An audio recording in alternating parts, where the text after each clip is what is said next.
Kumar, and we are from NRK Academy, and today we have this 52nd chapter, and the name of the chapter is The Age of Political Experiments of Grand Monarchy and Parliaments and Republicanism in Europe. So this is obviously a very important chapter because this is like a turning point in this wonderful book called The Short History of the World by H.G. Wells. So let's start. 52nd chapter, The Age of Political Experiments of Grand Monarchy and Parliaments and Republicanism in Europe. The Latin Church was broken. The Holy Roman Empire was in extreme decay. The history of Europe from the opening of the 16th century onward is a story of peoples feeling their way darkly to some new method of government, better adapted to the new conditions that were arising. In the ancient world, over long periods of time, there had been changes of dynasty and even changes of ruling race and language. But the form of government through monarch and temple remained fairly stable, and still more stable was the ordinary way of living. Right? In this modern Europe, since the 16th century, the dynastic changes are unimportant, and the interest of history lies in the wide and increasing variety of experiments in political and social organization. The political history of the world from the 16th century onward was, we have said, an effort, a largely unconscious effort of mankind to adapt its political and social methods to certain new conditions that had now arisen. The effort to adapt was complicated by the fact that the conditions themselves were changing with a steadily increasing rapidity. The adaptation, mainly unconscious and almost always unwilling, for man in general hates voluntary change, has lagged more and more behind the alterations in the conditions. From the 16th century onward, the history of mankind is a story of political and social institutions becoming more and more plainly misfits, less comfortable and more vexatious, and of the slow, reluctant realization of the need for a conscious and deliberate reconstruction of the whole scheme of human societies in the face of needs and possibilities new to all the former experiences of life. What a lovely sentence. What are these changes in the conditions of human life that have disorganized that balance of empire, priest, peasant, and trader with periodic refreshment by barbaric conquest that has held human affairs in the old world in a sort of working rhythm for more than 100 centuries? They are manifold. This answers the question. They are manifold and various, for human affairs are multitudinously complex. But the main changes seem all to turn upon one cause, namely the growth and extension of a knowledge of the nature of things. The growth and extension of a knowledge of the nature of things, beginning first of all in small groups of intelligent people and spreading it first slowly, and in the last 500 years very rapidly to larger and larger proportions of the general population. In fact, that's going on even now. But there has also been a great change in human conditions due to a change in the spirit of human life. This change has gone on side by side with the increase and extension of knowledge and is subtly connected with it. There has been an increasing disposition to treat a life based on the common and more elementary desires and gratifications as unsatisfactory, and to seek relationship with and service and participation in a larger life. This is the common characteristic of all the great religions that have spread throughout the world in the last 20 odd centuries. Buddhism, Christianity, and Islam alike. They have had to do with the spirit of man in a way that the older religions did not have to do. They are forces quite different in their nature and effect from the old fetishistic blood sacrifice religions of priest and temple that they have in part modified and in part replaced. They have gradually evolved a self-respect. They have gradually evolved a self-respect in the individual and a sense of participation and responsibility in the common concerns of mankind that did not exist among the populations of the earlier civilizations.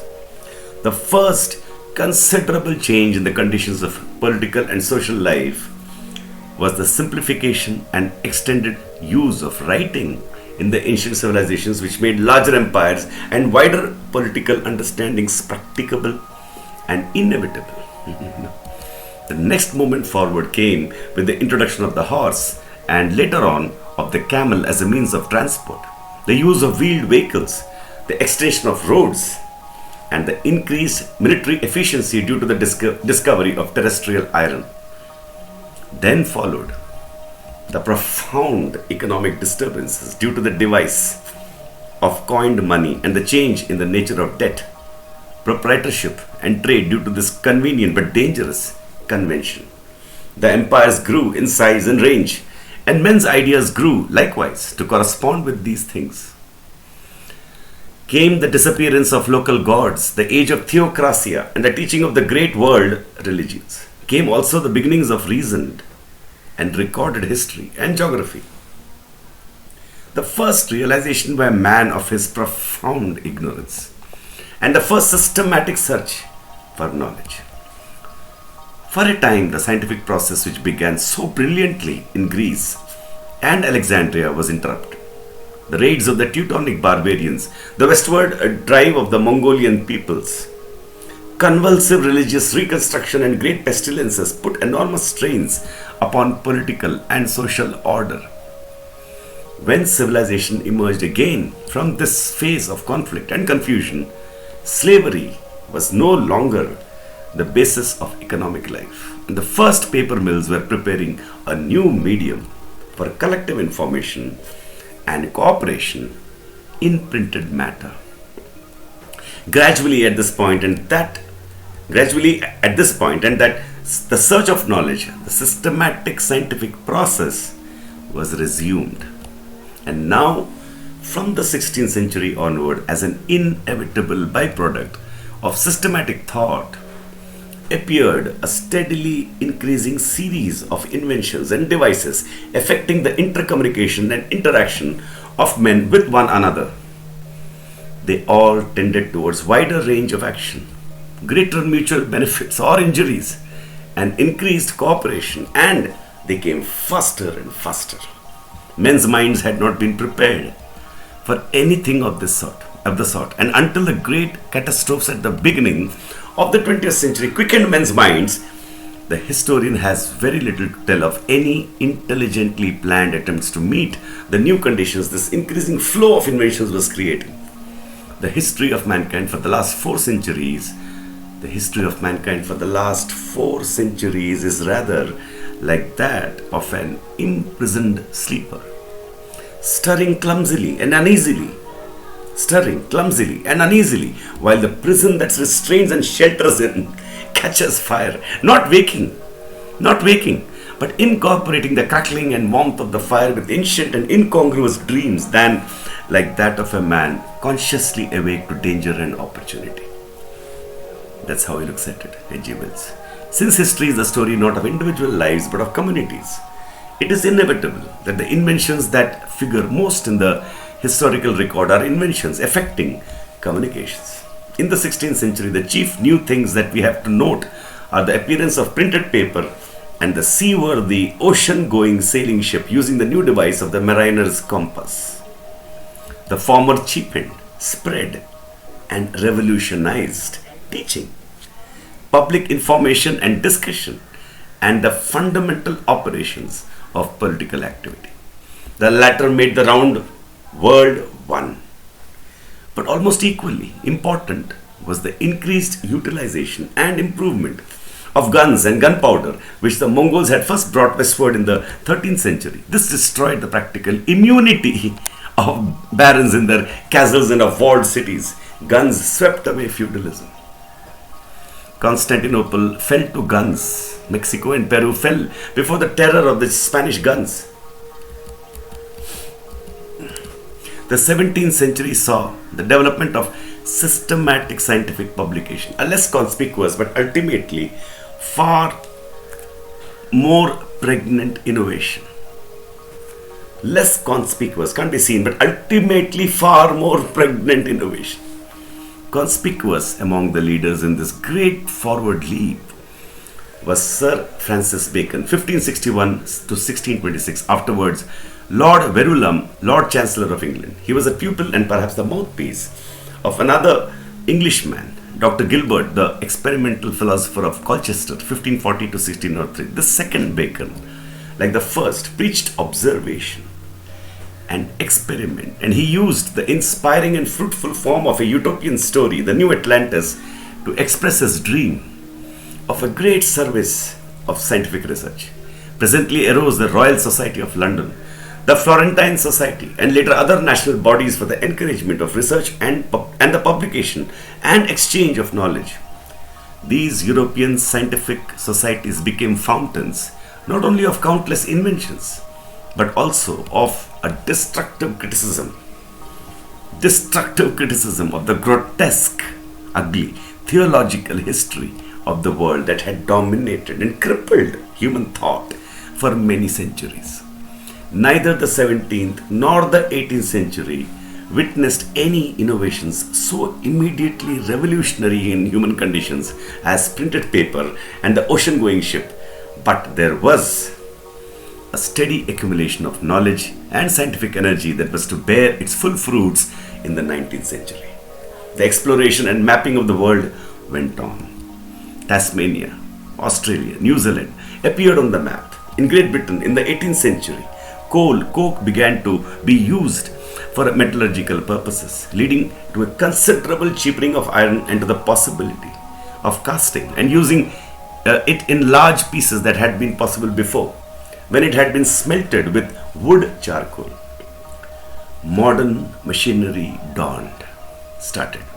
Like the trees of the celestial city, science bears bud and flower and fruit at the same time and continuously. With the onset of the 19th century, the real fruition of science, which indeed henceforth may never cease, began. First came steam and steel, the railway, the great liner, vast bridges and buildings, machinery of almost limitless power, the possibility of a bountiful satisfaction of every material human need, and then, still more wonderful, the hidden treasures of electrical science were opened to men. We have compared the political and social life of man from the 16th century onward to that of a sleeping prisoner who lies and dreams while his prison burns about him. In the 16th century, the European mind was still going on with its Latin imperial dream, its dream of a Holy Roman Empire, united under a Catholic Church. But just as some uncontrollable element in our composition will insist at times upon introducing into our dreams the most absurd and destructive comments, so thrust into this dream, we find the sleeping face and craving stomach of the Emperor Charles V, while Henry VIII of England and Luther tear the unity of Catholicism to shreds, to pieces. In the 17th and 18th centuries, the dream turned to personal monarchy. The history of nearly all Europe during this period tells with variations the story of an attempt to consolidate a monarchy, to make it absolute, and to extend its power over weaker adjacent regions, and of the steady resistance, first of the landowners, and then with the increase of foreign trade and home industry, of the growing trading and moneyed class, to the exaction, taking, and interference of the crown. There is no universal victory of either side. Here it is the king who gets the upper hand, while there it is the man of private property who beats the king. In one case, we find a king becoming the sun and center of his national world, while just over his borders a sturdy mercantile class maintains a republic. So wide a range of variation shows how entirely experimental, what local accidents were all the various governments of this period. A very common figure in these national dramas is the king's minister, often in the still Catholic countries, a prelate who stands behind the king, serves him and dominates him by his indispensable services. Here in the limits set to us, it is impossible to tell these various national dramas in detail. The trading folk of Holland went Protestant and Republican. and cast off the rule of Philip II of Spain, the son of the Emperor Charles V. In England, Henry VIII and his minister Wolsey, Queen Elizabeth and her minister Burleigh prepared the foundations of an absolutism that was wrecked by the folly of James I and Charles I. Charles I was beheaded for treason to his people, 1649, a new turn in the political thought of Europe. For a dozen years, until 1660, Britain was a republic and the crown was an unstable power, much overshadowed by Parliament, until George III, 1760 to 1820, made a strenuous and partly successful effort to restore its predominance. The King of France, on the other hand, was the most successful of all the European kings in perfecting monarchy.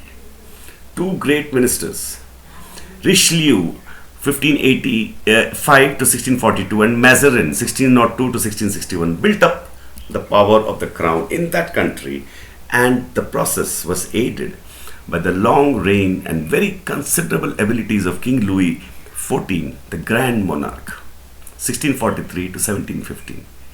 Louis XIV was indeed the pattern king of Europe. He was, within his limitations, an exceptionally capable king.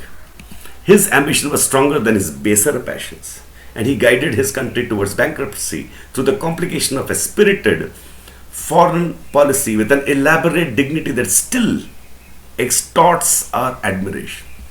His immediate desire was to consolidate and extend France to the Rhine and Pyrenees and to absorb the Spanish Netherlands. His remoter view saw the French kings as the possible successors of Charlie Magny in a recast Holy Roman Empire. He made bribery a state method almost more important than warfare. Charles II of England was in his pay, and so were most of the Polish nobility, presently to be described. His money, or rather the money of the tax-paying classes in France, went everywhere. But his prevailing occupation was splendor. His great palace at Versailles, with its salons, its corridors, its mirrors, its terraces, and fountains, and parks, and prospects, was the envy and admiration of the world. He provoked a universal imitation.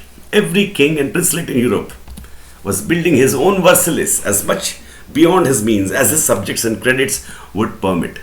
Everywhere the nobility rebuilt or extended their Chatwicks to the new pattern. A great industry of beautiful and elaborate fabrics and furnishings developed. The luxurious arts flourished everywhere. Sculpture in alabaster, fanes, gilt woodwork, metalwork, stamped leather, much music, magnificent painting, beautiful printing and bindings, fine crockery, fine vintages. Amidst the mirrors and fine furniture went a strange race of gentlemen in tall powdered wigs, silks and laces, poised upon high red heels, supported by amazing canes, and still more wonderful ladies under towers of powdered hair and wearing vast expansions of silk and satin sustained on wire.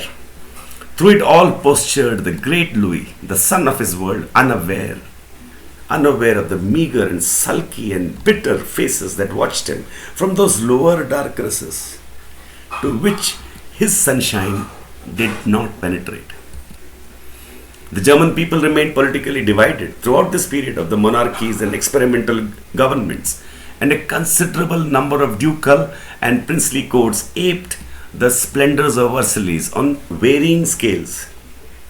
The 30 Years' War, 1618 to 48, a devastating scramble among the Germans, Swedes and Bohemians for fluctuating political advantages, sapped the energies of Germany for a century. A map must show the crazy patchwork in which this struggle ended. A map of Europe according to the Peace of Westphalia, 1648. One sees a tangle of principalities, dukedoms, free states and the like, some partly in and partly out of the empire. Sweden's arm, the redoubtable node, reached far into Germany, and except for a few islands of territory within the imperial boundaries, France was still far from the Rhine. Amidst this patchwork, the kingdom of Prussia, It became a kingdom in 1701, rose steadily to prominence, and sustained a series of successful wars. Frederick the Great of Prussia, 1740 to 86, had his Versailles at Potsdam, where his court spoke French, read French literature, and rivaled the culture of the French king. In 1714, the Elector of Hanover became King of England, adding one more to the list of monarchies, half in and half out of the empire. The Austrian branch of the descendants of Charles V retained the title of Emperor. The Spanish branch retained Spain, but now there was also an Emperor of the East again. After the fall of Constantinople, 1453, the Grand Duke of Moscow, Ivan the Great, 1462 to 1505, claimed to be heir to the Byzantine throne and adopted the Byzantine double-headed eagle upon his arms. His grandson, Ivan IV, Ivan the Terrible, 1533 to 1584, assumed the imperial title of Caesar, Tsar, but only in the latter half of the 17th century did Russia stop to seem remote and Asiatic to the European mind. The Tsar Peter the Great, 1682 to 1725, brought Russia into the arena of Western affairs. He built a new capital for his empire, Petersburg upon the Neva, that played the part of a window between Russia and Europe, and he set up his Versailles at Peterhof, 18 miles away, employing a French architect who gave him a terrace, fountains, cascades, picture gallery, park, and all the recognized appointments of grand monarchy. In Russia, as in Prussia, French became the language of the court. Unhappily placed between Austria, Prussia, and Russia was the Polish kingdom, an ill-organized state of great landed proprietors too jealous of their own individual grandeur to permit more than a nominal kingship to the monarch they elected. Her fate was division among these three neighbors, in spite of the efforts of France to retain her as an independent ally. Switzerland at this time was a group of republican cantons. Venice was a republic. Italy, like so much of Germany, was divided among minor dukes and princes. The Pope ruled like a prince in the Papal States, too fearful now of losing the allegiance of the remaining Catholic princes to interfere between them and their subjects, or to remind the world of the common weal of Christendom. There remained indeed no common political idea in Europe at all. Europe was given over altogether to division and diversity. All these sovereign princes and republics carried on schemes of aggrandizement, show against each other. Each one of them pursued a foreign policy of aggression against its neighbors and of aggressive alliances. We Europeans still live today in the last phase of this age of the multifarious sovereign states and still suffer from the hatreds, hostilities, and suspicions it engendered. The history of this time becomes more and more manifestly gossip, more and more unmeaning and wearisome. No meaning and wearisome, tiring to a modern intelligence, to you and me. You are told of how this war was caused by this king's mistress, and how the jealousy of one minister for another caused that. A tittle-tattle of bribes and rivalries disgusts the intelligent student. The more permanently significant fact is that in spite of the obstruction of a score many of frontiers, reading and thought still spread and increased and inventions multiplied. The 18th century saw the appearance of a literature. Profoundly skeptical and critical of the courts and policies of the time. In such a book as Voltaire's Candide, we have the expression of an infinite weariness, tiring with the planless confusion of the European world. And that is an extraordinarily written chapter of the whole transition towards the modern one. You can see the links even today. Even today we have all that, and that is how it came from that time. That's how beautifully H.G. Wells has given his way of expression of how he looks at the history of the world. And now in the next chapter, 53rd chapter, the new empires of the Europeans in Asia and overseas, we'll see in the next video. Thank you so much.